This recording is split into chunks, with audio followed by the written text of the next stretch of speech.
আজকের ভিডিওটি বাংলাদেশ এবং ভারতের সীমান্তবর্তী একটি জেলা, যে জেলাটি অত্যন্ত গুরুত্বপূর্ণ, জয়পুরহাট জেলা। এখন আছি আমি জয়পুরহাট জেলা। এখানকার বিভিন্ন অঞ্চলের দৃশ্য আমি আমার ভিডিওতে তুলে ধরব আপনাদের সামনে। এখানকার মানুষের জীবনযাত্রা, যোগাযোগ ব্যবস্থা এবং সীমান্তবর্তী এলাকাগুলো এবং বর্ডারের বিভিন্ন স্থান আমি ঘুরিয়ে ঘুরিয়ে আপনাদেরকে দেখাবো। সেই উদ্দেশ্যেই আজকে হাজির হয়েছি জয়পুরহাট। এটি জয়পুরহাট জেলার শহরে। এখন আমরা বাসে আছি, খুব কাছেই বাস স্ট্যান্ড। অল্প কিছুক্ষণের মধ্যেই আমরা বাস স্ট্যান্ডে নেমে অন্য একটি গাড়ি নিয়ে জয়পুরহাটের বিভিন্ন গ্রামীণ পরিবেশে প্রবেশ করব। দেখতে পাচ্ছেন জয়পুরহাট শহরের বিভিন্ন চিত্র, এগুলো আমি আমার ভিডিওর মাধ্যমে তুলে ধরলাম।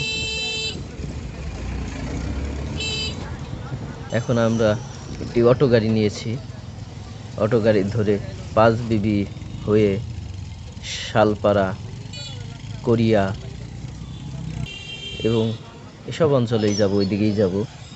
আর দেখাবো বর্ডারের নিকটবর্তী সীমান্তবর্তী এলাকার মানুষের জীবনযাত্রা কীরকম হয়, রাস্তাঘাট কীরকম হয়। অটো ছেড়ে এখন ভ্যান গাড়ি সেগুলো নিয়েছি। সেই ভ্যান গাড়ির মাধ্যমেই একদম প্রত্যন্ত অঞ্চলে ঢুকে পড়েছি। কোরিয়া এখান থেকে 3 কিলোমিটার। আর এই জায়গাটির নাম কদমতলা। আমরা গ্রামের ভেতর দিয়ে ভ্যান গাড়ি নিয়ে ছুটে চলেছি। গ্রামীণ দৃশ্য তুলে ধরার জন্য একটি মেয়ে সাইকেল চালিয়ে গেল। এখনো গ্রামীণ অঞ্চলে মাটির ঘরগুলো দেখতে পাওয়া যায় কিছু কিছু। দেখুন, আমি চারদিকে ঘুরিয়ে ঘুরিয়ে দেখাই। আমরা এবং আমার সাথে আরো 3 জন আছে। এই মোট 4 জন আমরা বের হয়েছি এই গ্রামীণ দৃশ্য দেখার জন্য, সীমান্তবর্তী এলাকা দেখার জন্য।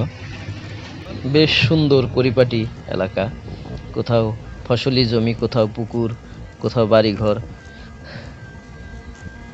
আকাশ মেঘাচ্ছন্ন, চারিদিকে গাছপালা, তাল গাছ। সামনে দেখুন সারি সারি কয়েকটি তাল গাছ আছে। এখান দিয়ে নতুন রাস্তা বেঁধেছে। একটু ঝাঁকুনি, আমার মুঠোফোন দ্বারা ভিডিও তৈরি করা, যে জন্য গাড়ির দুলনিতে আমার ভিডিওটি একটু দুলছে, সেজন্য আমি আপনাদের কাছে দুঃখিত।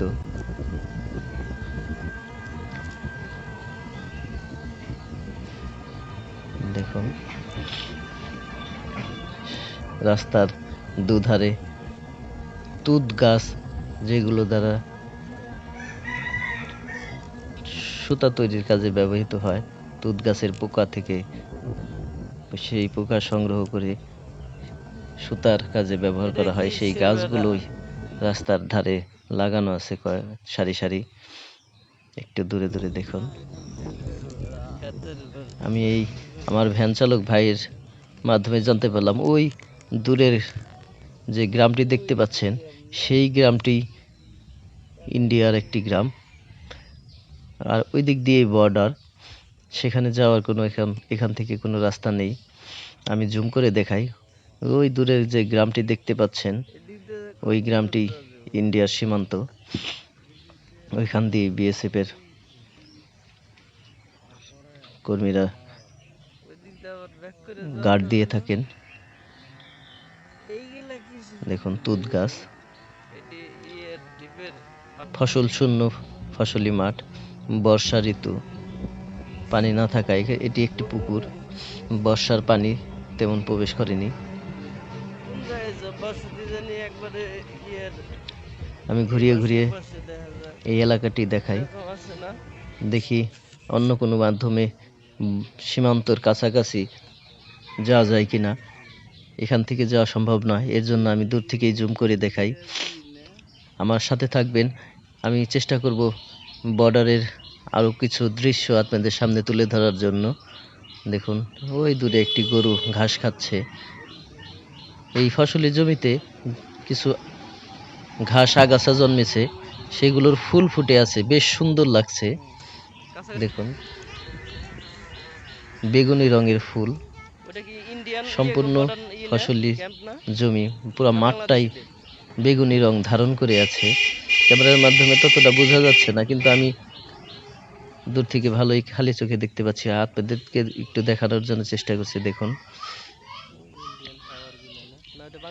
জয়পুরহাটের গ্রামীণ দৃশ্যগুলো, এই যে দেখুন আমি কাছে থেকেই দেখাই। এই হচ্ছে আগাছা গাছের ফুলগুলো,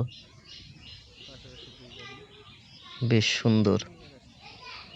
একটি গরু ঘাস খাচ্ছে ফসলি জমিতে, ফসল না থাকার কারণে উন্মুক্তভাবে ঘাস খাচ্ছে। ধন্যবাদ আমার সাথে থেকে ভিডিও দেখার জন্য।